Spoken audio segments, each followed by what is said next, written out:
ભગવાને તમને લોકોને દીકરી દીધી હોય તો મારી આપને પ્રાર્થના છે,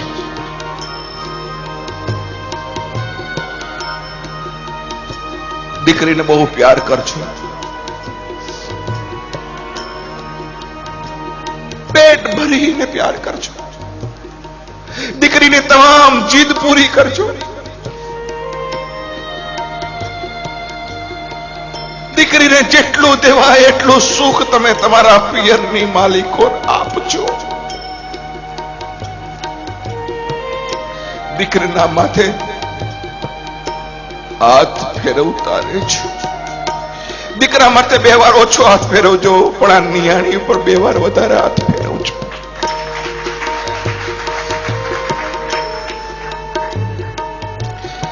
કારણ કે દીકરીને ખબર નથી.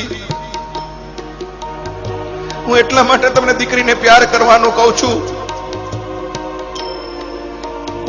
કારણ કે પુરુષ તો જન્મે તો એનું સ્મશાન નક્કી છે કે જ્યાં જન્મો છે ત્યાં જ એને અગ્નિદાહ દેવાય, પણ દીકરીઓનું તો જન્મ સ્થાન નક્કી છે, પણ દીકરીઓના તો મહાન નક્કી નથી કે એ જન્મી ક્યાં ને અગ્નિદાહ ક્યાં દેવાનો છે.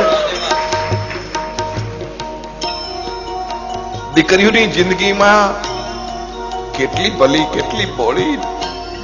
એનો બાપ એમ કે બેટા ઠેકાણું બહુ સારું છે, અને દીકરી આ પાડે, અને કોઈ દી ન જોયા હોય, કદી ન ઓળખતી હોય એવા કુટુંબની માલિકો જેમ દૂધમાં સાકર બળે એમ ભળી જાય, અને સખત એક જ વિચાર કરે, મારા બાપની આબરૂ સાચવવાની છે, મારા બાપની ઇજ્જત સાચવવાની છે.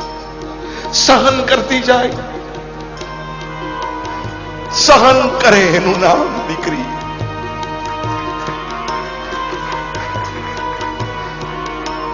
આપણા ઘરમાં દીવો કરે એનું નામ દીકરો, પણ કોકના કુટુંબની માલિકો જઈને દીવા કરે એનું નામ દીકરી છે, એટલું યાદ રાખજો. એવી દીકરીને કોઈ મહેરબાની કરીને પાણો નહીં કહેતા, એવી દીકરીને મહેરબાની કરી કોઈ પથ્થરો નહીં કહેતા, એવી દીકરીને મહેરબાની કરી અને કોઈ સર્પનો ભારો નહીં કહેતા. તમારે ઘેરે લક્ષ્મી પધારે, અને જો તમે લક્ષ્મીની સામું મોઢું ફેરવશો તો જિંદગીની માલિકો કોઈ દી સુખી નહીં થાવ, એટલું યાદ રાખજો. અરે તમારી દીકરીઓ તો એના નસીબ લઈને આવે છે. ભગવાન પેલા ખોળે મારી વહુને દીકરી દેજે. હે સાસુઓ, તમને પ્રાર્થના છે, આવી ભગવાનને પ્રાર્થના કરજો, અને વહુની સામે પ્રાર્થના કરજો, બેટા તારા પેલા ખોળે તને દીકરી આવે, પછી જોજો દીકરી નહીં આવે દીકરો જ આવશે. શું કામ?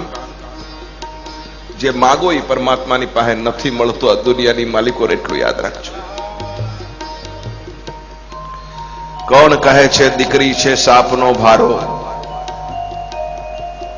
કોણ કહે છે કે દીકરી છે સાપનો ભારો? અરે અમે તો કહી છીએ કે આ બધી દીકરીઓ તો છે તુલસીનો ક્યારો. કોણ કહે છે દીકરી છે સાપનો ભારો? દીકરી તો તુલસીનો ક્યારો છે. રાવણને જો એક દીકરી હોત ને તો સીતાજીનું હરણ ન થયું હોત, અને દશરથને એક દીકરી હોત તો રામને વનવાસ ન થયો હોત. तुलसी की रामायण का चित्र कुछ अलग ही होता. દીકરી માગજો.